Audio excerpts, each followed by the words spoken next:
विश्वास का जब ये झूला पावन झूला, तेरे पावन उपकारों को ये संसार न भूला। बस गई अखियों में मूर्ति तुम्हारी, चढ़ गई माँ, चढ़ गई माँ तेरे नाम की कुमारी।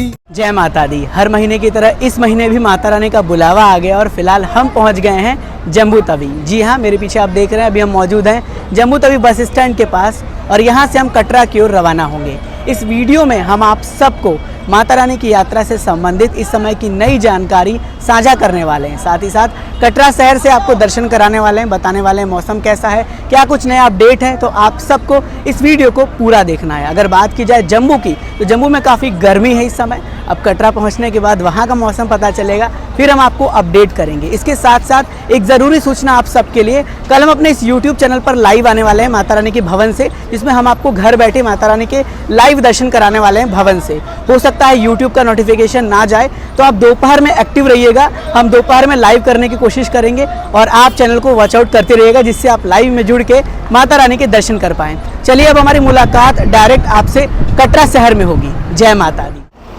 जय माता दी। एक ज़रूरी सूचना आप सभी माता के भक्तों के लिए, जो भी माता रानी के दर्शन के लिए जम्मू तवी आ रहे हो, जम्मू तवी से बस लेकर कटरा की ओर रवाना होते हैं। पहले जो गवर्नमेंट बसेस का किराया था वो 85 रुपये था, लेकिन अब गवर्नमेंट बसेस के किराए को इंक्रीज़ कर दिया गया। अगर आप नॉन एसी लेते हैं तो आपको पे करना पड़ेगा 120 रुपये, अगर आप एसी लेते हैं तो आपको 150 रुपये पे करना पड़ेगा। और फिलहाल प्राइवेट बसेस का किराया वही 120 रुपये के आसपास में है।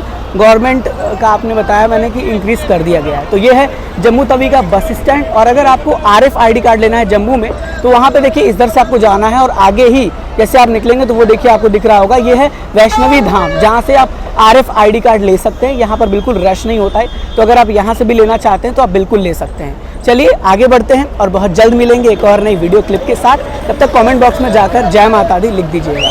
जय माता दी। जयकारा माँ शेरा वाली दा, बोलो साचे दरबार की जय। जय माता दी। आप सभी माता के भक्तों का माता रानी के पवित्र पावन धर्म की नगरी कटरा शहर में बहुत बहुत स्वागत है। फाइनली हम कटरा पहुंच चुके हैं और यहाँ पर आप सब घर बैठे बाबा श्रीधर चौक से माता रानी के पवित्र पावन त्रिकूट पर्वत के दर्शन कर रहे हैं। साथ ही साथ माता रानी का पवित्र अर्धकुंवारी मंदिर भी आपको दिख रहा होगा, जो कि बहुत ही प्यारा और सुंदर लग रहा है। अब सबसे पहले यहाँ पर जानकारियों की शुरुआत करेंगे और बात करेंगे मौसम की। आपने जम्मू का वेदर देखा कि जम्मू का जो वेदर था वो बिल्कुल अलग था, वहाँ पर धूप था। लेकिन यहाँ पर हम जैसे ही कटरा पहुँच रहे हैं तो यहाँ पर हमें ठंडी ठंडी हवाएं चल रही हैं, ठंडी ठंडी हवाएं जो है महसूस हो रही हैं। और इसके साथ साथ यहाँ पर बारिश के आसार भी देखने को मिल रहे हैं। मुझे तो ऐसा लग रहा है कि हो सकता है भवन में बारिश हो रहा हो। इसीलिए अगर आप प्लान कर रहे हैं यात्रा का, तो एक नॉर्मल गर्म कपड़ा और रेनकोट अपने साथ ज़रूर लेकर आइएगा, क्योंकि मौसम के बारे में कोई भी सही तौर पर जानकारी शेयर करना ये पॉसिबल नहीं है। इसीलिए अगर आ रहे हैं तो पूरे सेफ्टी मेजर्स के साथ आइए। वैसे अभी मौसम बिल्कुल नॉर्मल है, अगर आगे कुछ नया अपडेट होगा तो हम आपको इन्फॉर्म करेंगे। अब आगे बढ़ते हैं और दूसरी अहम जानकारी आपसे शेयर करते हैं। जैसे आप बाबा श्रीधर चौक पर आते हैं तो यहाँ पर एक नया बोर्ड लगाया गया है। देखिए लिखा हुआ वेलकम टू मेन बाज़ार कटरा। और रात के समय तो ये बोर्ड पर लाइट लगाई गई, काफ़ी सुंदर लगता है। माता रानी के ऊपर प्रतिमा लगाई गई है, आप देख पा रहे होंगे। और पूरा जो कटरा का ये मार्केट था ना, यहाँ पर रोड के जो कंस्ट्रक्शन के वर्क हो रहे थे वो ऑन द वे थे, लेकिन अब पूरी तरीके से कंप्लीट हो चुके हैं और काफ़ी अच्छी तरीके से यहाँ पर डेवलपमेंट किया गया है। एक नया यहाँ पर जो है वो बोर्ड लगाया गया, तो मैंने कहा आपको इन्फॉर्म कर दूँ, क्योंकि जब बाबा श्रीधर चौक का नाम चेंज हुआ था और यहाँ पर होर्डिंग लगाए गए तो मैंने आपको इन्फॉर्म किया था। आज भी मैं आपको यहाँ की जानकारी शेयर कर रहा हूँ। इसके साथ साथ यहाँ का ये सुंदर नज़ारा देखिए। साथ ही साथ आपको मैंने बताया था, जब मैं पिछली बार अप्रैल में आया था तो उस टाइम जो ये नए सोवियत शॉप थे ना, ये बन रहे थे, लेकिन अब फाइनली भक्तों के लिए सोवियत शॉप्स ओपन हो गए हैं। जो प्रसाद शॉप कटरा के मेन चौक पर है वो ओपन कर दिया गया है, तो यहाँ से भी आप प्रसाद ले सकते हैं। चलिए अब हम बढ़ते हैं त्रिकुटा भवन की ओर। वहाँ पर हमारी डॉर्मेट्री बुक है और त्रिकुटा भवन पहुँचने के बाद वहाँ की जानकारी और आपसे शेयर करते हैं, सभी प्रकार की जानकारी देते हैं और फिर हम जो है लाइव अपडेट भी आपको देते रहेंगे, टाइम टू टाइम इन्फॉर्म करते रहेंगे। कल हमारी यात्रा है, उसके लिए आप सब तैयार रहिएगा, जिससे कि आप घर बैठे दर्शन कर पाएँ। तो ये चौक का नज़ारा है आज का, ये जो हम आपको घर बैठे दिखा रहे हैं, दर्शन करा रहे हैं। एक बार जय माता दी ज़रूर लिखिएगा। जय माता दी। जय माता दी। फाइनली हम पहुंच चुके हैं त्रिकुटा भवन के इस डॉर्मेट्री में। और आप सब तो जानते हैं, हम जब भी माता रानी के दरबार आते हैं डॉर्मेट्री को ही प्रेफर करते हैं। इस बार हमने डॉर्मेट्री एसी का बुक किया हुआ है, जिसका पर बेड का कॉस्ट पड़ा है 200 रुपये। और आपको डॉर्मेट्री दिख रहा होगा, कुछ इस तरह के डॉर्मेट्रीज होते हैं, इस तरह से बेड लगे होते हैं और पर बेड का कॉस्ट जो है वो एसी वाला 200 रुपये होता है, और अगर विदाउट एसी आप लेते हैं तो आपको यहाँ पर 150 रुपये पड़ जाता है। यहाँ पर फैसिलिटीज़ देखिए मिल जाती है आपको कि यहाँ पर आपको लॉकर की सुविधा दी जाती है। इस तरह से मान लीजिए आप कटरा में कहीं पे जा रहे हैं तो अपना सामान यहाँ पर जमा कर सकते हैं, मतलब रख सकते हैं। और अगर आप दर्शन के लिए जा रहे हैं तो अपना एक्स्ट्रा लगेज जो है वो क्लॉक रूम में जमा कर सकते हैं। ये फैसिलिटीज़ मिल जाती है। और सबसे मैं कह सकता हूँ सस्ता ऑप्शन मिल जाता है कि अगर आप विदाउट एसी भी लेते हैं तो 150 रुपये पर बेड ठीक है सोलो ट्रैवल के लिए, और एसी वाला अगर आपको चाहिए तो 200 रुपये पर बेड दीजिए, 50 रुपये एक्स्ट्रा होता है।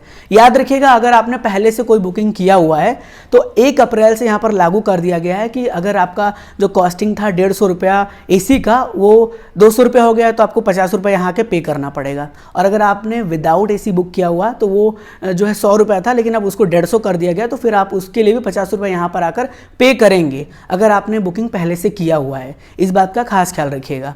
अब देखिए हम आते हैं और बात करते हैं इन्फॉर्मेशन की। सबसे पहले बात करेंगे RFID कार्ड, जो आपके लिए बहुत इंपॉर्टेंट है।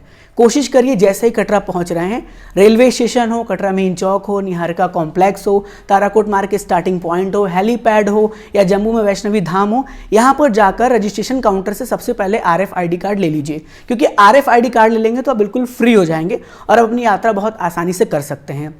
अब आपके पास दूसरा ऑप्शन ये रहता है कि आप घर से ऑनलाइन रजिस्ट्रेशन करा लीजिए। अगर रजिस्ट्रेशन करा के आते हैं तो आपको काउंटर पर जाना है, वहाँ पर आपको अपना रजिस्ट्रेशन स्लिप दिखाना है और फिर आपको RFID कार्ड दे दिया जाएगा। काउंटर तो एक एडिशनल भी बना हुआ है बाणगंगा के पॉइंट पर, जिसे हम यात्रा गेट कहते हैं, वहाँ पर भी मैंने आपको बताया था कि काउंटर बना है। वहाँ पर आप 24 घंटे में कभी भी अपना स्लिप दिखा के RFID कार्ड प्राप्त कर सकते हैं, लेकिन जो और काउंटर्स हैं वो सिर्फ सुबह 5 बजे से लेकर रात 10 बजे तक ही खुले रहते हैं। इस बात का खास ख्याल रखिएगा। अब कई भक्त ये पूछते हैं कि अगर हमने अपने RFID कार्ड के रजिस्ट्रेशन के वक्त 5 लोगों की बुकिंग की है तो क्या सबको लाइन में लगना पड़ेगा? तो बिल्कुल सबको लाइन में लगना पड़ेगा, और 5 साल से ऊपर जो भी भक्त हैं उन्हें RFID कार्ड लेकर ही अपनी यात्रा की शुरुआत करनी है।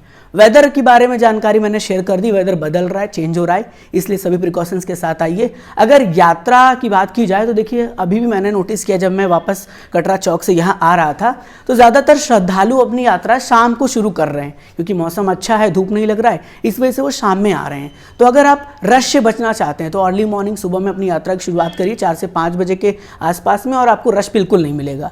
और अगर आप शाम में भी करना चाहते हैं तो कर सकते हैं, लेकिन रश मिलेगा आपको। तो इस तरह से आप जो अपनी यात्रा की शुरुआत कर सकते हैं। माता रानी के दर्शन करिए कि आप दोपहर में जाइए करने के लिए या रात को 12 बजे के बाद करिए, तो आपको दर्शन बहुत अच्छी तरीके से होगा। तो ये फिलहाल जो है वो जानकारी थी इस समय की। अभी कोविड की कोई भी नई गाइडलाइन नहीं आई है, कुछ भी नया अपडेट नहीं हुआ है। जैसे कुछ नया आएगा, कुछ नई गाइडलाइन आएगी, वो हम आपको इन्फॉर्म करेंगे वीडियो बनाकर। तब तक आप जुड़े रहिए हमारे इस चैनल के साथ, और साथ ही साथ कल हम लाइव आ रहे हैं तो लाइव को जरूर ज्वाइन करिएगा। ये सभी जानकारी थी जो मैंने आपसे सोचा कि शेयर कर दिया जाए। वैसे आने वाले समय में हम सभी नई जानकारी आपसे शेयर करते रहेंगे। तब तक के लिए मुझे दीजिए इजाज़त। बहुत जल्द मिलेंगे एक और नई वीडियो के साथ। God bless you all. जय हिंद, जय माता दी।